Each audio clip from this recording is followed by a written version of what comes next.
Alhamdulillah wa usalli wa usallim ala sayyidil awwalin wal akhirin, nabiyyina Muhammadin wa ala alihi wa sahbihi ajma'in. Donc nous parlons aujourd'hui du rapporteur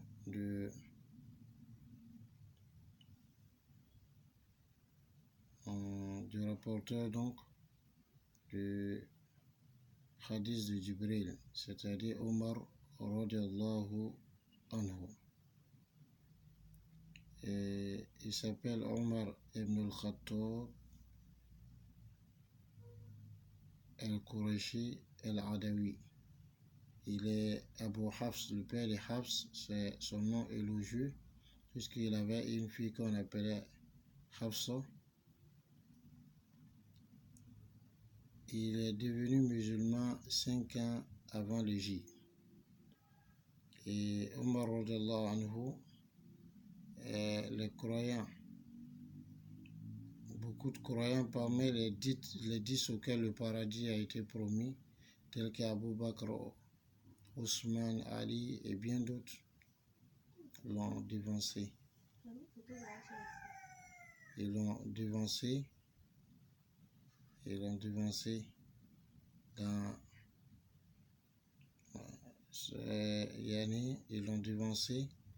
en étant musulman avant lui, mais après beaucoup d'efforts, il s'est trouvé à la deuxième place, c'est-à-dire deuxième calife de l'islam, après Abu Bakr as-Siddiq radhiyallahu anhu, puisque les croyants lui ont prêté serment d'allégeance. Et son khilaf a duré 10 ans, 9 mois. Chez Omar radhiyallahu anhu, les gens disent beaucoup d'histoires, une histoire au sujet de son islam. On dit que Saïd bin Zayd ibn Omar, qui est le mari à sa sœur, était en train d'apprendre le Coran avec sa femme en présence de Khabab al-Arat. Et quand Omar a entendu qu'elle est devenue musulmane, il est venu vers elle et il a frappé Saïd bin Zayd ibn Omar, c'est le père à sa sœur. Il a frappé aussi sa sœur et Khabab al-Arat. Il a demandé à voir le Coran et ils ont caché. Et sa sœur lui a dit, il faut que tu fasses ton bain rituel car tu es un idolâtre, tu ne peux pas toucher au Coran. Et après avoir fait le bain rituel, quand il a touché au Coran, il a lu certains versets, les premiers versets de la sourate Taha, sourate 20, jusqu'à ce que il arrive à certains versets où il est devenu musulman. Cette histoire, bien qu'elle soit populaire, les savants, les gens de science du hadith ont dit qu'elle n'est pas authentique. Elle n'est pas authentique dans sa chaîne de transmission et dans son texte. La chaîne de transmission est le munkar, c'est-à-dire que celui qui rapporte le hadith est un homme faible en rétention, qui le rapporte contrairement à quelqu'un qui est fort en rétention et qui est homme de confiance.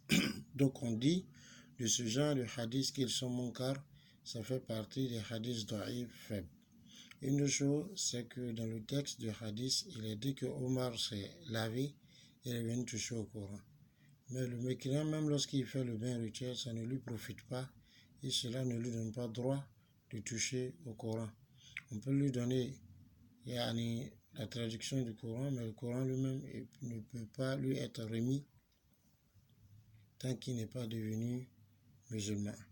Et donc, à partir de cela, on se rend compte que ce hadith n'est pas authentique, comme l'ont dit les savants, mais l'histoire qui est authentique, c'est celle qui est rapportée par Mujahid, qui dit que Omar radhiyallahu anhu a dit que lui, Omar, faisait le tawaf autour de la Kaaba, puisque avant l'islam, les Arabes même faisaient la circumambulation, c'est-à-dire le tour de la Kaaba. Et eux faisaient le tawaf étant nus, comme le verset a dit. Et ce n'était pas le tawaf reconnu par Allah, parce qu'en réalité, c'est des sifflements et des battements de mains qu'ils faisaient autour de la Kaaba. Comme Allah a dit, وَمَا كَانَ صَلَاتُهُمْ عِنْدَ الْبَيْتِ إِلَّا مُكَاءً وَتَصْدِيًا. Et Dieu, les prières autour de la Kaaba n'était que sifflement et battement de main. Et Omar dit, lorsque lui faisait ce tawaf, Rasulullah était en train de prier auprès de la Kaaba. Et il a entendu Rasulullah réciter Innahu laqawlu rasulin karim. C'est cette la parole d'un noble messager. C'est dire que Allah subhanahu wa ta'ala, le Coran est sa parole qu'il a révélée à Jibril alayhi salam, Jibril qui à son tour a révélé à Rasulullah sallallahu alayhi wa sallam. Omar a dit Bal huwa sha'ir, et dit non, ce n'est pas un messager, mais c'est un poète. Allah a alors révélé Wama huwa biqawli sha'ir. Omar a dit cela en lui-même, il n'a pas extériorisé, et Allah a révélé Wama huwa biqawli sha'ir qalilan ma tu'minun. Ce n'est pas la parole d'un poète. Et Rasul sallallahu a lu ce verset. Omar dit, je me suis dit à moi-même, non, mais c'est la parole d'un magicien. Allah a révélé, Wala biqawli kahinin. Ce n'est pas aussi la parole d'un magicien. Et Rasulullah sallallahu a lu ce verset. Omar dit, je me suis dit à moi-même que ce qu'il est en train de dire, c'est la vérité. Et j'ai attendu qu'il termine sa prière et je suis venu à lui. Je suis entré à l'islam. Et voilà l'histoire qui est authentique. Et Omar radhiyallahu, après être entré à l'islam, il a extériorisé l'islam. Beaucoup de personnes avaient été persécutées, telles que Abu Bakr radhiyallahu, telles que Osman, et bien d'autres, les Bilal, les Ammar ibn Yasir, avaient été persécutés avant lui. Mais il est entré, il a extériorisé son islam. Et Omar radhiyallahu, il est important de mentionner que par sa cause, par la grâce d'Allah et ensuite par sa cause, beaucoup de conquêtes ont été menées et l'islam a été ouvert et il a atteint la contrées.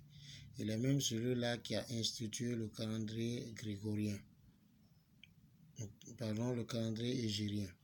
Il est celui-là qui a institué le calendrier hégirien, ce qu'on appelle aujourd'hui le calendrier musulman. Et Omar radhiyallahu anhu, un jour Rasul dit sallallahu alayhi wa sallam, comme l'a dit c'est dans Al-Bukhari, il s'est vu avec un seau rempli de lait que lui, Rasul sallallahu a bu jusqu'à ce qu'il soit désaltéré, et il a donné le reste à Omar. Les Sahaba ont demandé, mais c'est quoi ce reste qu'il lui a donné? Il a dit, c'est la science. Et Omar radhiyallahu anhu, Rasul sallallahu a fait beaucoup son éloge en disant, le diable emprunte une ruelle par laquelle Omar passe sans passer par une autre ruelle. C'est-à-dire que le diable même avait peur de lui.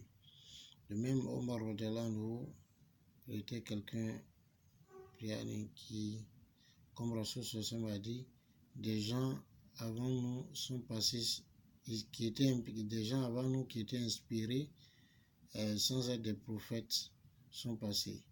Et s'il doit avoir un homme comme ça dans sa communauté, ce sera Omar. C'est-à-dire qu'il n'est pas prophète, mais il est inspiré.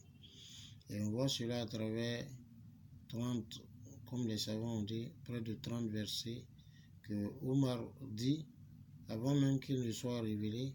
Et dans certains cas, il dit le verset comme il devait être révélé. Ensuite, Allah fait la révélation. Comme lorsque les femmes de Rasulullah se sont plaintes à lui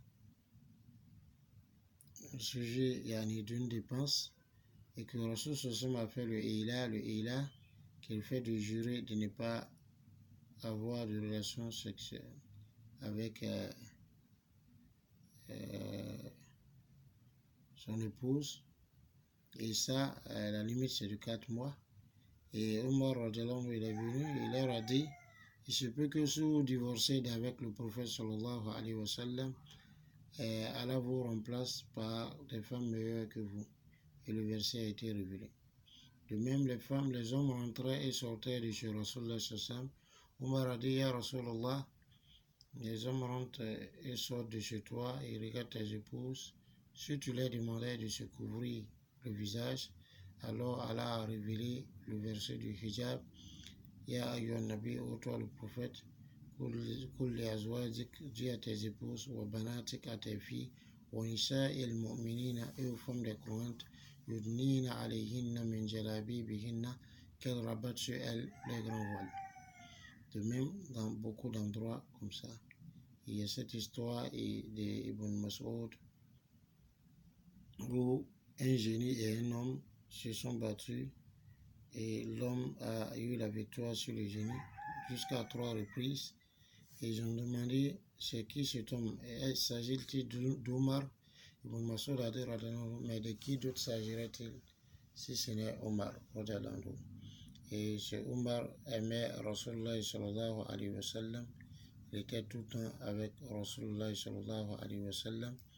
Il était quelqu'un qui respectait les limites sacrées d'Allah, de telle sorte que même lorsqu'il était fâché,